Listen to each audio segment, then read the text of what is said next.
April 18th, 1942, 8 a.m. The North Pacific Ocean was a churning gray wasteland of 30-foot swells and driving rain. On the flight deck of the USS Hornet, a sight existed that defied every rule of naval aviation.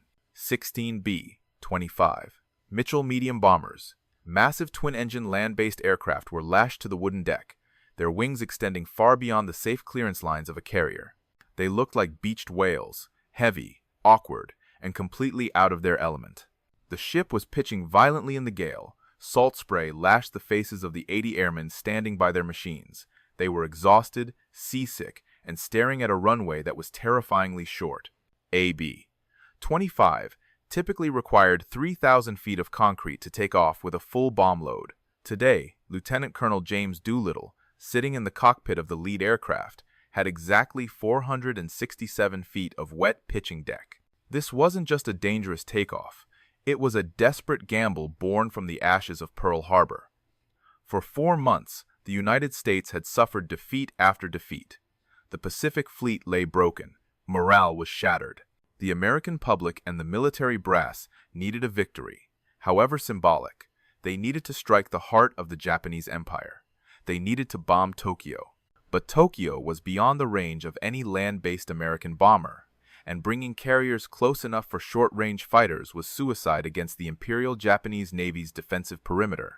So, the impossible plan was hatched.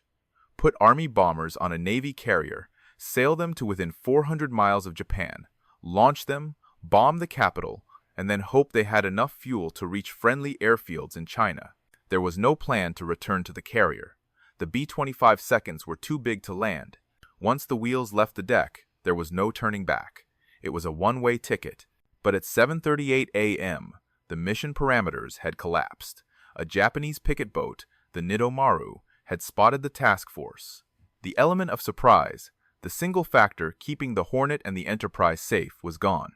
Vice Admiral William Halsey had no choice. He flashed the order that every man on the ship had been dreading. Launch planes. To Colonel Doolittle and gallant command. Good luck and God bless you. The klaxon blared. Army pilots, man your planes. The order echoed through the steel corridors of the ship. The crews scrambled. They were 650 miles from Tokyo, not the planned 400. They were 250 miles further out than the mission profile allowed. The math was simple and brutal. They had enough fuel to reach the target, but reaching safety in China was now a statistical impossibility. They were launching into the teeth of a storm, with insufficient fuel, to attack the most heavily defended city in Asia. Inside the lead bomber, serial number 40-2344, Doolittle watched the deck launch officer. The engines of his B-25 coughed to life, the propellers slicing through the rain. The noise was deafening, a mechanical scream that drowned out the howling wind. The aircraft was overloaded, carrying 2,000 pounds of incendiary and high-explosive bombs, plus extra fuel tanks jerry-rigged into every available space. It weighed 31,000 pounds. Doolittle held the brakes. He revved the right cyclone engines to maximum power. The entire airframe shuddered violently against the restraints. He wasn't just fighting the weight, he was fighting the ocean. He had to time his release perfectly. If he launched while the ship's bow was dipping down, he would simply roll off the end and plunge into the sea. He had to wait for the bow to rise, using the ship's momentum to throw the heavy bomber into the sky. The deck officer circled his hand. The bow began to rise. Doolittle released the brakes. The B-25 lurched forward. It didn't accelerate like a fighter. It groaned like a beast waking up. The wet deck was slippery, and the port wheel flirted dangerously with the edge of the flight deck. Doolittle kept his eyes locked on the white line painted down the center, the only thing guiding him between a successful launch and a watery grave. The Hornet buried its bow into a massive swell, sending spray cascading over the flight deck. As the ship rose on the crest of the wave, he pulled back on the yoke. The bomber left the deck with feet to spare. For a heart-stopping second, it dipped toward the gray waves, heavy with fuel and ordnance. The ground crew on the Hornet held their breath. Then, the right cyclone engines bit into the dense, storm-tossed air. Doolittle leveled out, retracting the gear immediately to reduce drag. He was airborne. A cheer erupted from the sailors on the catwalks. but it was quickly silenced by the roar of the second bomber moving into position. One down. 15 to go. For the next hour, the scene repeated itself with agonizing tension. The Hornet turned into the wind, generating over 40 knots of airflow over the deck, but the waves remained treacherous.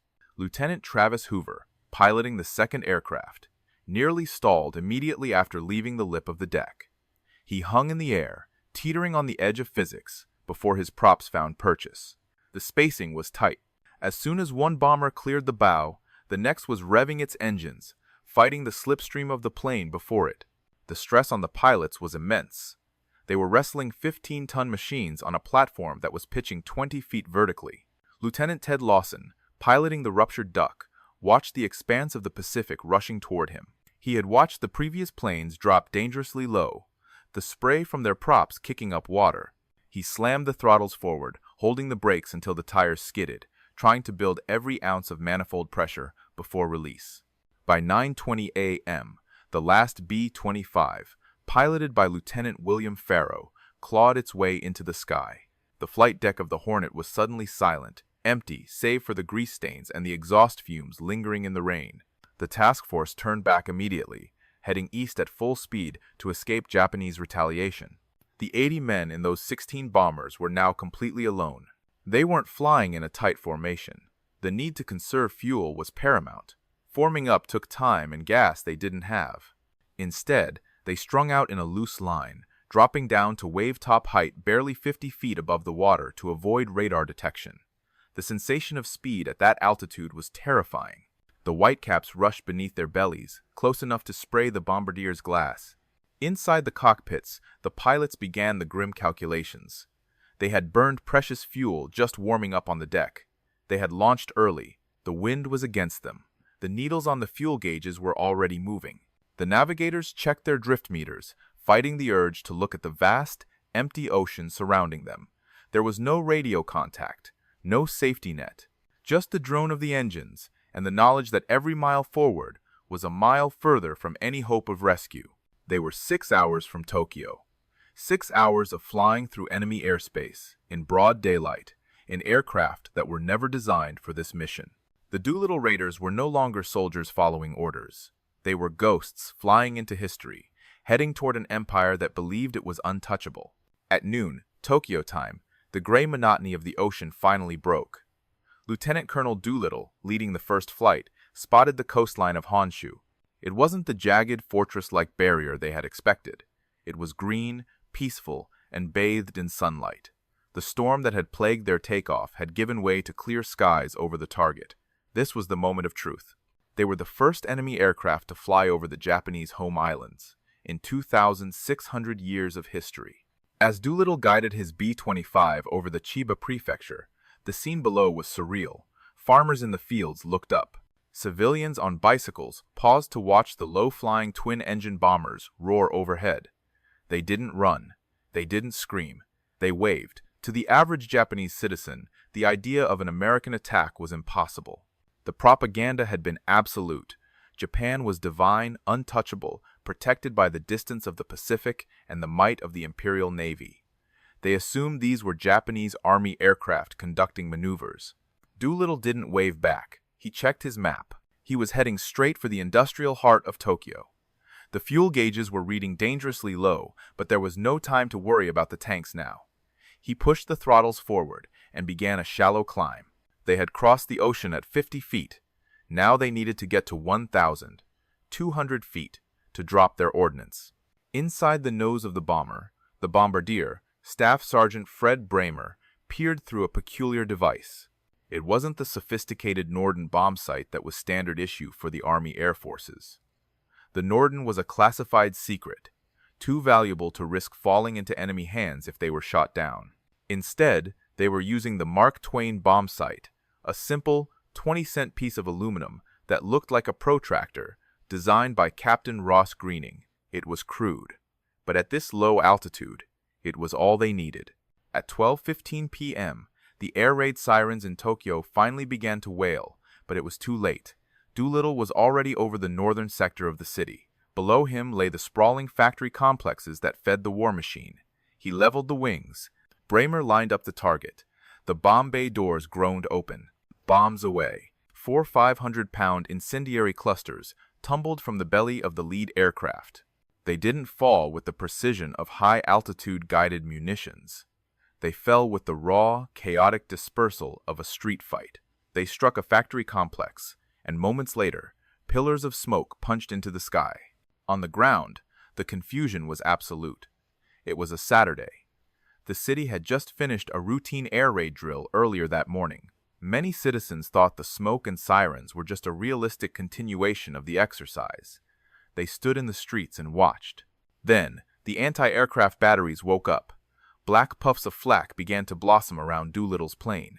It was light, inaccurate, and disorganized. The Japanese gunners were struggling to track targets, moving this fast at such a low altitude. Behind Doolittle, the other raiders were fanning out. They weren't just hitting Tokyo. They had divided their targets to maximize the psychological impact. Lieutenant Colonel John Hilger led a flight toward Nagoya. Others headed for Osaka and Kobe. They were striking multiple cities simultaneously, creating the illusion of a massive armada rather than a desperate handful of planes running on fumes.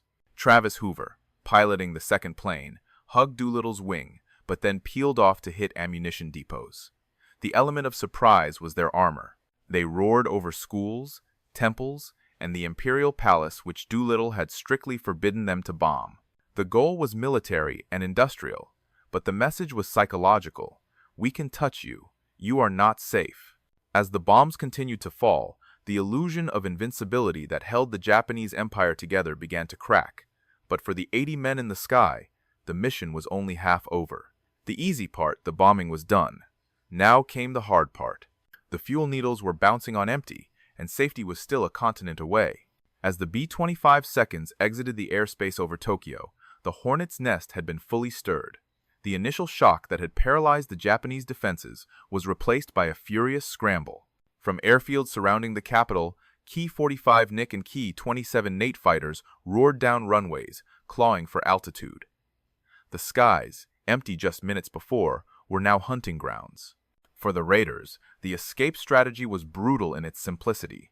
Speed and the deck, they dropped back down to 50 feet, engines screaming at full military power. The B-25 Mitchell was faster than many expected, especially when stripped of its bomb load, but it was no match for a Zero in a dogfight. Their only hope was to vanish into the haze of the horizon before the interceptors could lock on. Lieutenant Everett Holstrom, piloting plane number 4, found himself under attack before he could even clear the coast. 4 Japanese fighters dove on him. His turret guns jammed a mechanical failure that turned the bomber into a defenseless target. He jettisoned his bombs early into Tokyo Bay to gain speed, weaving frantically through the tracers. It was a terrifying game of cat and mouse, played out at 300 miles per hour, inches above the waves. Miraculously, he slipped away, the gray paint of his bomber blending into the ocean mist. But as the coastline of Japan faded behind them, a new, silent enemy emerged, one far deadlier than the Japanese Air Force. The weather, the tailwind they had prayed for, the one meteorological factor that might have made the fuel math work, didn't exist. Instead, a headwind began to batter the windshields. Inside the cockpits, the navigators ran the numbers again and again, hoping for a mistake. There was none. The headwind was pushing against them, eating up precious gasoline with every mile. The early launch from the Hornet had already put them on the razor's edge. This wind was pushing them over it. They weren't just low on fuel. They were burning it faster than they were covering distance. In plane number 8, Captain Edward Ski York faced a unique nightmare. His engines were consuming fuel at an alarming rate, far higher than the other aircraft. He realized quickly that China was a mathematical impossibility. He had 2 choices: crash into the freezing ocean and die, or violate orders and turn north. North lay the Soviet Union. Vladivostok was within range. The Soviet Union was an ally against Germany, but in the Pacific, they had a non-aggression pact with Japan. Landing there meant internment. It meant capture, but it also meant life. York made the call. He banked his bomber away from the group, heading toward the Siberian coast. He was effectively removing himself from the war, choosing a Soviet prison over a watery grave. For the remaining 15 planes, the sun began to dip toward the horizon. The adrenaline of the bombing run was fading, replaced by a cold, creeping dread. They were flying into a black void. The weather front that had battered the carrier task force that morning had moved west. They were flying straight back into the storm. Rain began to lash the glass. Visibility dropped to zero. They were flying blind, low on gas, into a hurricane, over unknown territory. The fuel gauges on most planes were now bouncing off the E-peg. The pilots began to prepare their crews for the inevitable. They wouldn't be landing on a runway. They would be jumping into the dark. 13 hours. That was the duration of the endurance test the 80 men of the Doolittle raid were now enduring. The adrenaline of the Tokyo raid had long since evaporated, replaced by a numbing, freezing fatigue. It was now fully night. The East China Sea below them was invisible, a black void indistinguishable from the storm-choked sky above. Inside the cockpit of the lead bomber, Doolittle stared at instruments that were telling him he should be swimming. By all calculations, the fuel tanks should have run dry an hour ago. They had launched early, flown farther, and fought headwinds. The math dictated they should be dead in the water, yet the right cyclones were still turning. It was a miracle born of the very storm that had almost killed them on the launch. The weather front had shifted. A massive tailwind, unpredicted by the Navy meteorologists, had grabbed the bombers and was shoving them toward the continent at incredible speed. They were covering ground, but they were doing it blindly. The fragile, optimistic plan drawn up in Washington, called for them to land at airfields in Quchao, China. Homing beacons were supposed to guide them in. The runways were supposed to be lit. But as Doolittle's plane pierced the darkness where the Chinese coast should be, there was only silence. No beacon, no lights. Just the static of the radio and the hammering of the rain against the fuselage. The raiders didn't know it, but the communication chain had broken down. The plane carrying the personnel to set up the homing beacon had crashed. The Chinese defenders, wary of Japanese air raids, had enforced a strict blackout. The raiders were flying toward friendly territory that looked exactly like enemy territory, dark, silent, and hostile. Doolittle made the command decision. He couldn't land, he couldn't see the ground, and the altimeter was useless in the mountainous terrain of coastal China. If they descended to find a clearing, they would likely slam into a cliff face. There were only two options left: crash landing, ditching, or bailing out. Prepare to bail out. The order traveled through the intercom, cold and final. For the crew, this was the moment reality shattered. They had survived the takeoff, the flight, the bombing, and the fighters, only to abandon their ship in the middle of a typhoon.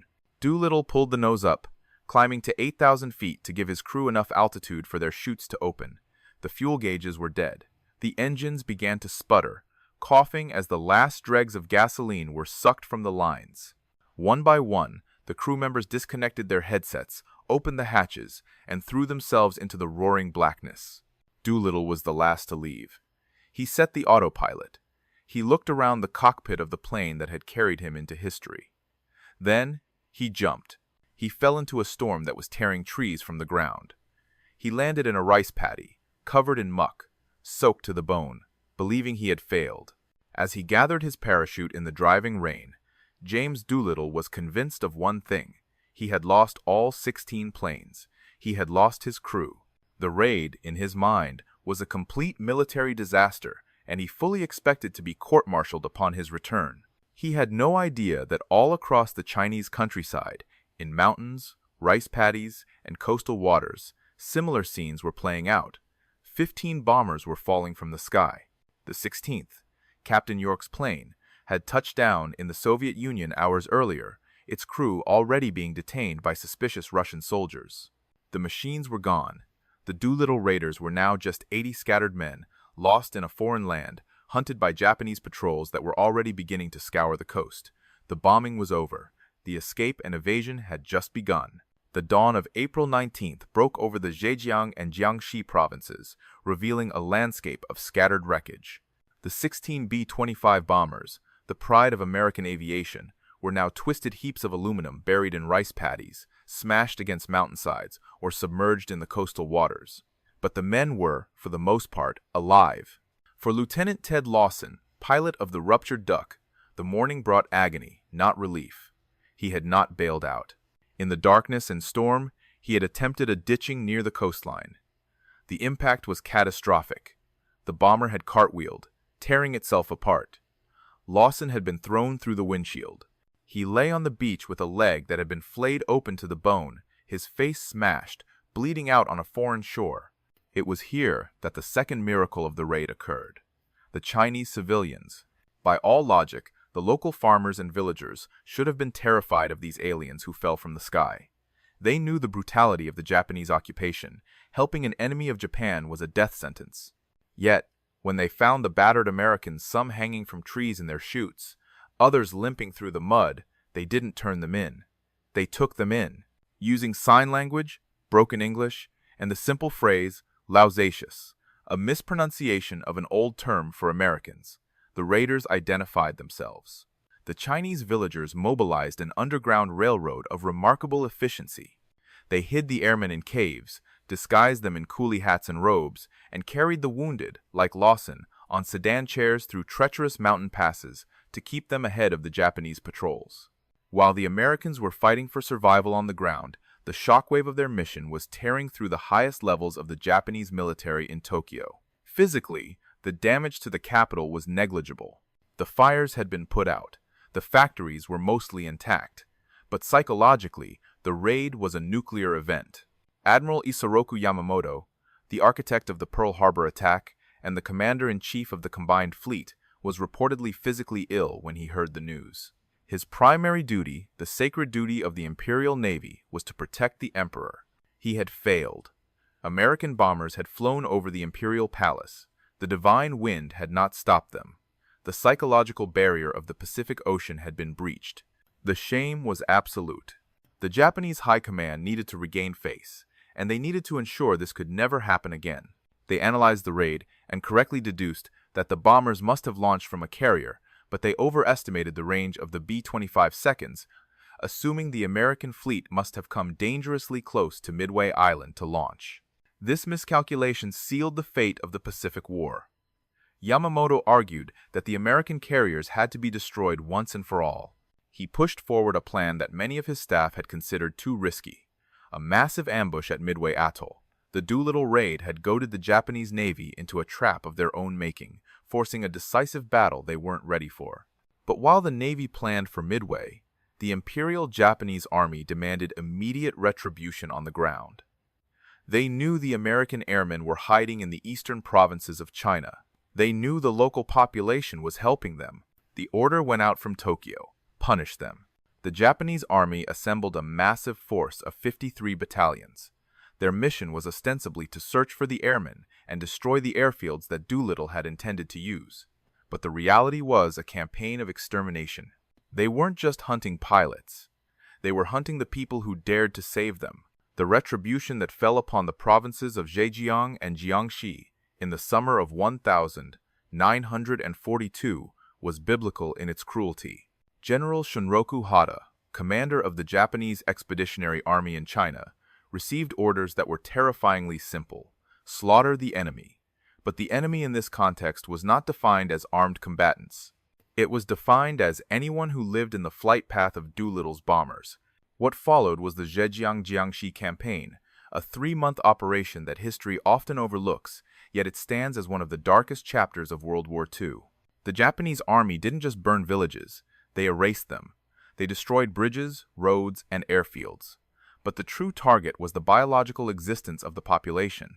Soldiers from the infamous Unit 731, Japan's covert biological and chemical warfare research unit, were deployed to the front lines. They didn't carry guns, they carried flasks.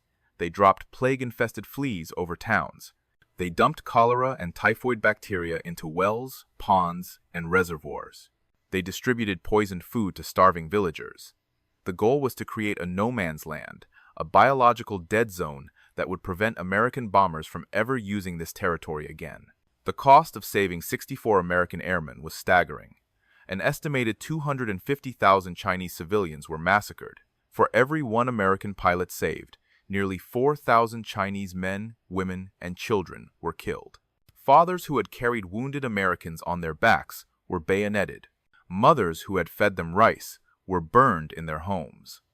The Chinese people paid the ultimate price for their alliance, a debt of blood that Doolittle himself would mourn for the rest of his life. While the countryside burned, the noose was tightening around the few raiders who hadn't slipped through the net. Of the 80 men who launched, most made it to safety with the help of the Chinese resistance. But 2 crews were not so lucky. The crew of plane No. 6, the Green Hornet, and plane No. 16, the Bat out of Hell, had crash-landed too close to Japanese lines. 8 men were captured. Their treatment shattered every convention of warfare. They were not treated as prisoners of war. They were treated as war criminals. Transported to Tokyo, they were thrown into the dungeons of the Kempeitai, the feared military police. For weeks, they were subjected to torture that broke bodies and minds. They were beaten, waterboarded, and starved. The Japanese wanted information, but more importantly, they wanted a confession. They wanted the Americans to admit to intentionally targeting civilians, to validate the narrative that the Doolittle raid was an act of terror, not war. Under duress, some signed papers they couldn't read. In August 1942, the Japanese government passed the Enemy Airmen's Act, a law created retroactively specifically to prosecute these 8 men. It stripped them of their rights as soldiers and labeled them violators of humanity. A show trial was held in Shanghai. It was a farce. The Americans were denied legal counsel. The proceedings were in Japanese. They stood in the dock, emaciated, bruised, and dirty, listening to a judge sentence them to death. At the last minute, Emperor Hirohito commuted the sentences of 5 of the men to life imprisonment. But for 3 of them, Lieutenant Dean Hallmark, Lieutenant William Farrow, and Sergeant Harold Spatz, there would be no mercy. On the 15th of October 1942, in a public cemetery outside Shanghai, the 3 Americans were knelt before 3 wooden crosses. A Japanese firing squad took aim. The cracks of the rifles signaled the first executions of American airmen in the war. They had volunteered for a suicide mission, survived the flight, survived the crash, only to die on their knees, thousands of miles from home. The 3 volleys that killed Hallmark, Farrow, and Spatz echoed into a silence that would last for years for the remaining 5 prisoners. Barr, Haidt, Nielsen, Meter, and de Chazer were not executed, but they were not spared.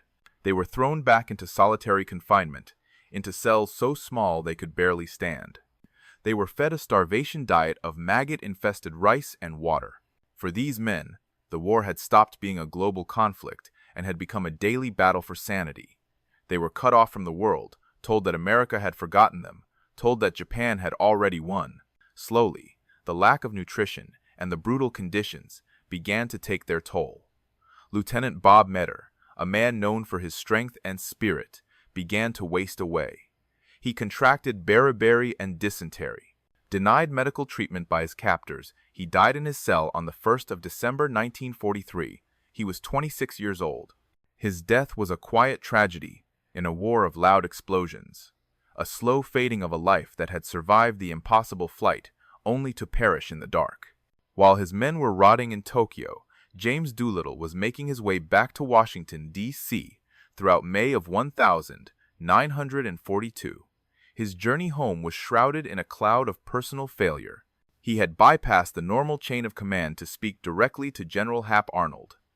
He was preparing his defense for the court-martial he was certain was coming. In his mind, he had lost 100% of his aircraft. He had failed to deliver the planes to the Chinese allies as promised. The damage to Tokyo was, by military standards, minimal. But when Doolittle landed, he didn't find a court-martial. He found a hero's welcome. On the 19th of May, 1942, Doolittle was summoned to the White House. He walked into the Oval Office, expecting a reprimand. Instead, President Franklin D. Roosevelt looked up from his wheelchair and announced that Doolittle was to be promoted to brigadier general. Then, in a ceremony that stunned the aviator, FDR pinned the Medal of Honor onto his uniform.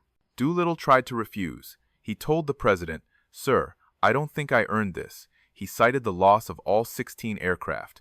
Roosevelt simply smiled and told him he didn't understand the value of what he had done. The president was right. The physical damage to the factories in Tokyo was irrelevant. The Doolittle raid had achieved something far more potent. It had resurrected the American spirit. After months of humiliating defeats at Pearl Harbor, the Philippines, and Wake Island, The headline "Tokyo bombed" was an injection of adrenaline into the national bloodstream. It proved that the war could be taken to the enemy. It proved that Japan was not invulnerable. But the most significant impact of the raid wasn't in Washington. It was in the mind of Admiral Isoroku Yamamoto. The raid had confirmed his worst fear. The American carriers were an existential threat to the emperor. The Doolittle raid ended the internal debates within the Japanese high command. The cautious voices were silenced. Yamamoto's plan to attack Midway Atoll, a tiny outpost in the middle of the Pacific, was approved immediately. The logic was simple: draw the American carriers out to defend Midway, and then destroy them with the superior firepower of the Imperial Navy. It was to be the decisive battle that would secure the Pacific for Japan forever. Japanese naval intelligence, usually cautious, began to move with a sense of frantic urgency. They assembled the largest armada in naval history up to that point. 4 heavy aircraft carriers, the Akagi, Kaga, Soryu, and Hiryu, formed the spearhead. Behind them lay battleships, cruisers, and destroyers. It was a force designed to crush the remnants of the U.S. Navy. But in their haste to retaliate for the Doolittle raid, the Japanese made a fatal assumption. They assumed the Americans were demoralized and reacting blindly. They didn't know that American cryptographers at Station Hypo in Hawaii had broken the Japanese naval code, JN-25. Admiral Chester Nimitz, commander of the U.S. Pacific Fleet, wasn't reacting blindly. He was reading Yamamoto's mail. Because Doolittle had forced Japan's hand, they were rushing into a trap. The 16 bombers that had crashed in China had set in motion a chain of events that would lead to the most important naval battle of World War II. The suicide mission was about to pay its ultimate dividend. The Battle of Midway, fought just 6 weeks after the Doolittle raid, was the turning point of the Pacific War, and it was a direct consequence of those 16 bombers. Yamamoto had rushed his fleet into battle before they were ready, driven by the psychological shock of bombs falling on the Imperial Palace. He wanted to destroy the USS Hornet and the USS Enterprise to ensure Tokyo would never be threatened again. Instead, he found them waiting. On the morning of the 4th of June 1942, in a span of just 5 minutes, American dive bombers set fire to 3 Japanese carriers, the Akagi, Kaga, and Soryu. Later that afternoon, the Hiryu was destroyed. The heart of the Imperial Navy was ripped out. The very carriers that had attacked Pearl Harbor were now burning wrecks at the bottom of the Pacific. If James Doolittle hadn't launched his suicide mission, Yamamoto might have waited. He might have consolidated his forces. The Battle of Midway might never have happened, or it might have ended very differently. The 80 men who flew into the dark didn't just bomb a few factories. They baited the dragon into a trap that broke its back. But for the 4 surviving prisoners of war, George Barr, Jacob de Chazer, Robert Hite, and Chase Nielsen, strategic victories meant nothing. They knew nothing of Midway, Guadalcanal, or Iwo Jima. For 40 months, their world was a 5 by 9 foot cell, a bucket, and the brutality of their guards. They were moved between prisons in Japan and China, completely cut off from humanity. They were told daily that America had been defeated, that their families had forgotten them, that they would rot in these cells until they died. The psychological torture was designed to break them completely. And it almost did. George Barr, in particular, was near death. He had been beaten so severely and starved so thoroughly that he had retreated into catatonia. He spent his days staring at the wall, unable to speak, a shell of the man who had navigated a bomber across the ocean. Then came August 1945. 2 mushroom clouds rose over Hiroshima and Nagasaki. The empire that had seemed invincible when Doolittle flew over it suddenly collapsed. On August 15, Emperor Hirohito announced the surrender. The war was over. But in the darker corners of the Japanese prison system, the danger was at its peak. There were fears that guards would execute prisoners to hide evidence of war crimes before the Allies arrived. The fate of the Doolittle raiders hung by a thread. On the 20th of August 1945, a special OSS, Office of Strategic Services team parachuted into Peking, Beijing, China, to liberate the Fengtai prison. They kicked down the doors of the isolation ward. What they found shocked hardened soldiers. The 4 men who looked up at them were skeletal figures, covered in sores, their eyes hollow. They weighed less than 90 pounds. They flinched at the sound of boots, expecting another beating, when the American soldiers told them, "The war is over. You're going home." The raiders couldn't process the words. They had been preparing to die for 3 years. One of them whispered a question that had haunted them for 40 months. "Is Doolittle alive?" They assumed their commander had been killed or court-martialed for the loss of the planes. When the rescuers told them, "General Doolittle is a national hero, and he's waiting for you," George Barr began to weep. It was the first emotion he had shown in months. They were carried out of the prison on stretchers. They were the last of the raiders to come home, the living ghosts of the mission that started it all. Back in the United States, James Doolittle was now a lieutenant general. But despite the stars on his shoulder and the Medal of Honor around his neck, he had never stopped thinking about his boys. He had kept a secret list of the missing men in his desk. When he received the news that 4 had been found alive, the stoic general broke down. The reunion in a hospital ward in Washington was one of the most emotional moments of the post-war era.